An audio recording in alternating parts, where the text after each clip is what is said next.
بسم اللہ الرحمن الرحیم۔ جب روح نکلتی ہے تو انسان کا منہ کھل جاتا ہے، ہونٹ کسی بھی قیمت پر آپس میں چپکے ہوئے رہ نہیں سکتے۔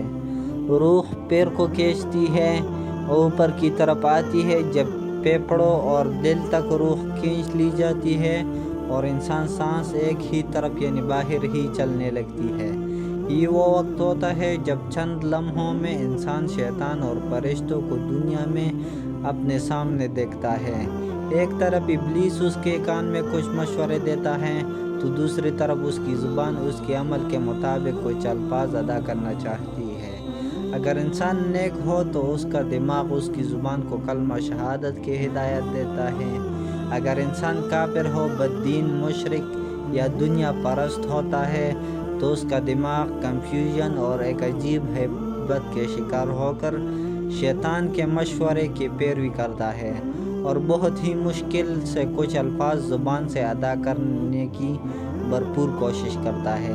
یہ سب اتنی تیزی سے ہوتا ہے کہ دماغ کو دنیا کی فضول باتوں کو سوچنے کا موقع ہی نہیں ملتا۔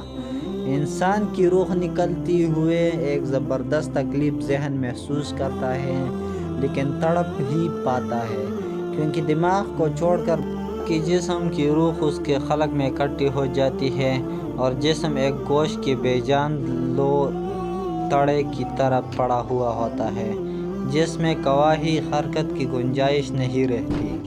آخر میں دماغ کی روح بھی کھینچ لی جاتی ہے۔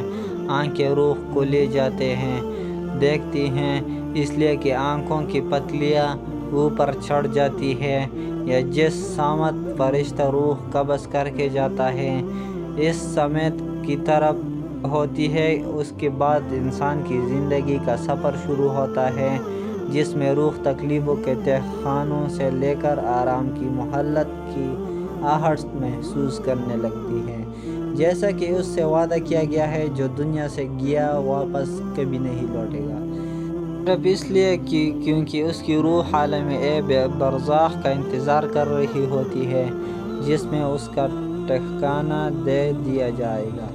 اس دنیا میں محسوس ہونے والی طویل مدت روحوں کے لیے چند سیکنڈز سے زیادہ نہیں ہوگی، یہاں تک کہ اگر گواہی آج سے کروڑوں سال پہلے ہی کیوں نہ مر چکا ہو، مومن کی روح اس کی طرح کھینچ لی جاتی ہے جیسے آٹے سے بال نکالا جاتا ہے۔ گناہگار کی روح خردار درخت پر پڑے سوتی کپڑے کی طرح کھینچی جاتی ہے۔ سبحانہ و تعالی ہم سب کو موت کے وقت کلمہ نصیب فرما، آسانی کے ساتھ روح قبض فرما اور نبی پاک صلی اللہ علیہ وسلم کا دیدار نصیب فرما، یا رب العالمین۔